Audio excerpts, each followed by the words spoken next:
Hello viewers, অচিতদার free coaching চ্যানেলে তোমাদের সকলকে স্বাগত জানাই। আজকের এই ভিডিওতে তোমরা যারা নেতাজি সুভাষ ওপেন ইউনিভার্সিটিতে পিজিএমএ হিস্ট্রিতে সেকেন্ড ইয়ারে পড়ছো, তোমাদের যে 7B পেপারটি রয়েছে, এই পেপারটির যে 2024 সালের সাজেশন, সেই সাজেশন নিয়ে আলোচনা করছি এই ভিডিওতে।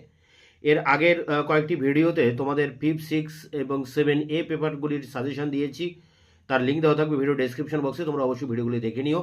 এছাড়া বিগত বছরের যে সাজেশন আমি দিয়েছিলাম, সেই সাজেশন দেখলে তোমরা বুঝতে পারবে সেই সাজেশন থেকে সমস্ত প্রশ্ন তোমাদের কমন এসেছিল বিগত পরীক্ষাগুলিতে। তাই এবারও তোমাদের যে 2024-এর সাজেশন আমি দিচ্ছি, সেই সাজেশন থেকে সমস্ত প্রশ্ন কমন পাবে, 100% কমন পাবে, এটা নিয়ে কোনো সন্দেহ নেই। দেখো, প্রথমে 18 নম্বরের প্রশ্ন, যেগুলো তোমাদের জন্য ইম্পর্টেন্ট। প্রথম 10টি প্রশ্ন ভেরি ভেরি ইম্পর্টেন্ট। আদি মধ্যযুগের ভারতের সামাজিক বিন্যাসে আঞ্চলিক বিভিন্নতার বিকাশ। পরেরটি খলিফার সাথে দিল্লির সুলতানির সম্পর্ক বিশ্লেষণ করুন। পরেরটি দিল্লির সুলতানি রাষ্ট্রের চরিত্র বা প্রকৃতি ব্যাখ্যা করুন। পরেরটি দেখো, খ্রিস্টীয় 5ম শতাব্দী থেকে ত্রয়োদশ শতাব্দী পর্যন্ত সময়কালে ভারতে আঞ্চলিক শক্তিগুলির উদ্ভব আপনি কিভাবে ব্যাখ্যা করবেন। পরেরটি দেখো, বিজয়নগর সাম্রাজ্যের আর্থসামাজিক অবস্থা বিশ্লেষণ করুন। এই প্রথম 5টি প্রশ্ন ভেরি ভেরি ইম্পর্টেন্ট প্রশ্ন। এই 5টির মধ্যে আশা করি 2টি প্রশ্ন কমন পেয়ে যাবে। এই 5টি এতটাই ইম্পর্টেন্ট। 2018 সালের প্রশ্ন এবং এটি 2019 সালের প্রশ্ন। 2023-এ আসেনি এই প্রশ্নটি, এবার তোমাদের আসতে পারে। তাই প্রথম 5টি থেকে তোমরা 2টি প্রশ্ন কমন পেয়ে যাবে বলেই আমার ধারণা। এরপরে দেখো, আরও কিছু প্রশ্ন আছে, তোমরা দেখে যাবে। চোল রাষ্ট্রের কেন্দ্রীয় গঠন আলোচনা করো। ভক্তি আন্দোলন সম্বন্ধে একটি প্রবন্ধ লেখো। সুফি আন্দোলন সম্পর্কে একটি প্রবন্ধ লেখো। এই ভক্তি সুফি থেকে কিন্তু একটি প্রশ্ন অবশ্যই আসবে, 7 এবং 8। অর্থাৎ তোমরা এই 8 দাগ প্রশ্ন যদি করো, নিশ্চিতভাবে এই 8টি প্রশ্নের মধ্যে 2টি প্রশ্ন কমন পাবে।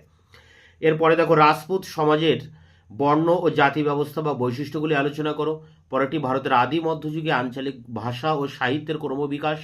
পরেরটি আদি মধ্যযুগে ভারতীয় সমাজে জাতি ব্যবস্থার রূপান্তর লেখো। নেক্সট, গুপ্ত পরবর্তী বাংলার সামাজিক অবস্থার বিবরণ দিন।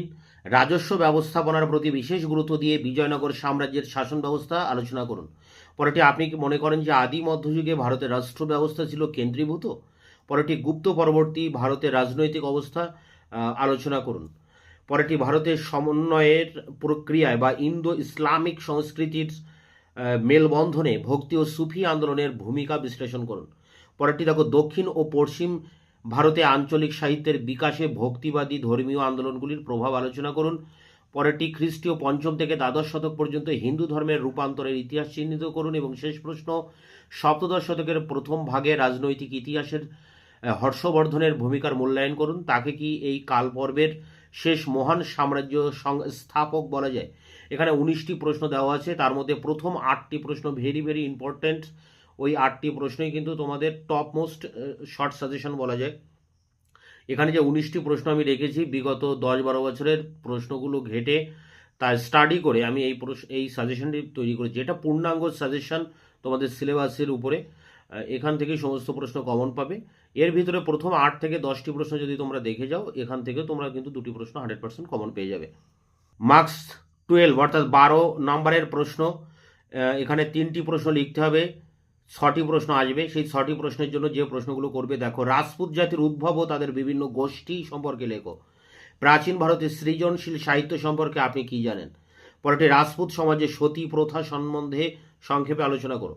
পরেরটি, আদি মধ্যযুগে ভারতের সামাজিক কাঠামোর পরিবর্তনের ক্ষেত্রে চালিকা শক্তিগুলিকে চিহ্নিত করুন। পরেরটি, শৈব ও ভাগবত ধর্ম সম্পর্কে আপনি কি জানেন?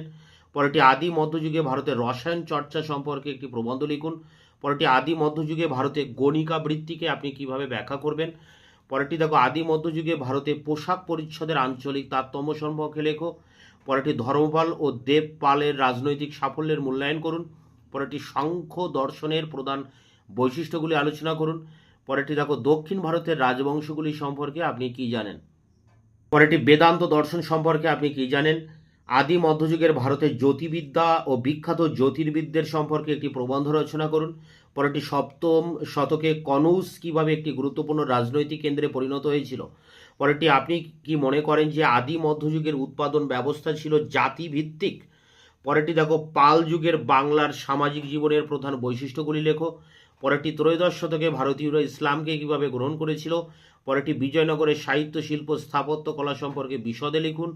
এবং পরেরটি, প্রাচীন ভারতে বংশাবলী সাহিত্যকে ইতিহাস রচনার নির্ভরযোগ্য সূত্র বলে কিভাবে ধরা যায়? পরেরটি দিল্লির সুলতানি আমলের সামাজিক শ্রেণীবিন্যাসের উপরে লেখো। পরেরটি রাজস্থানের সামাজিক জীবন সম্পর্কে বিবরণ দিন।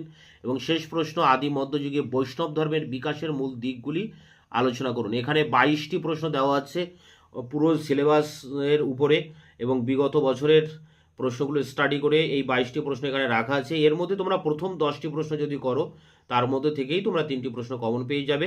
এখানে পূর্ণাঙ্গ সাজেশনটি আমি দিয়েছি, যার যেমনটা প্রয়োজন হবে এখান থেকে দেখে প্রশ্ন অ্যান্সার তোমরা পড়বে, কিন্তু প্রথম 10টি প্রশ্ন কিন্তু টপ মোস্ট ইম্পর্টেন্ট প্রশ্ন। মার্কস 7 অর্থাৎ 7 নম্বরের টিকা প্রশ্ন 4টি লিখতে হবে, 8টি প্রশ্ন আসবে। সেই 8টি প্রশ্নের জন্য যেগুলো করবে, শশাঙ্কের কৃতিত্বের বিবরণ দিন। আদি মধ্যযুগে ভারতের তুর্কি সংস্কৃতির সংমিশ্রণ সম্পর্কে লেখো। রসায়ন শাস্ত্রের আদি ইতিহাস সম্পর্কে আপনি কি জানেন?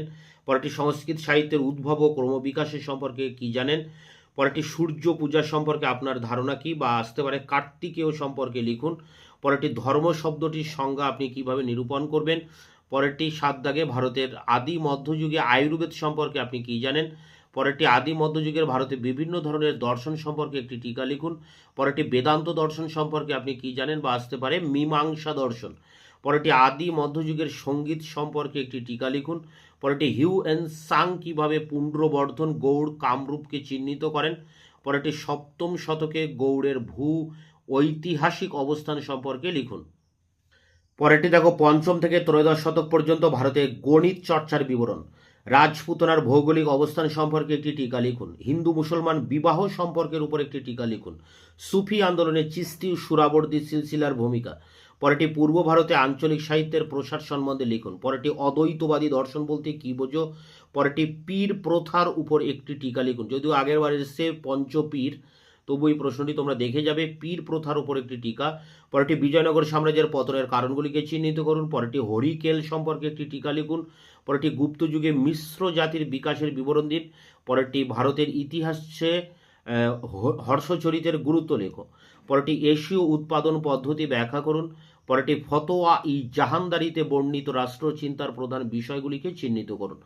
তো এখানেও 25টি প্রশ্ন দেওয়া আছে, তোমরা প্রথম থেকে 10, 12টা, 14টা প্রশ্ন অবশ্যই দেখে যাবে। আশা করি তার ভিতর থেকেই তোমরা 8টি প্রশ্ন কমন পেয়ে যাবে।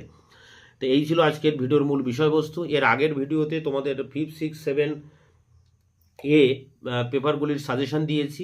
এছাড়া 8 এবং 8বির সাজেশন খুব দ্রুত তোমাদের সামনে নিয়ে এসে হাজির হবো। ততক্ষণে তোমরা চ্যানেলকে সাবস্ক্রাইব করে রাখবে, বন্ধুদের কাছে শেয়ার করবে, নিজেদের মতামত জানাবে কমেন্ট সেকশনে। ভিডিওটি ভালো লাগলে অবশ্যই একটা লাইক দেবে।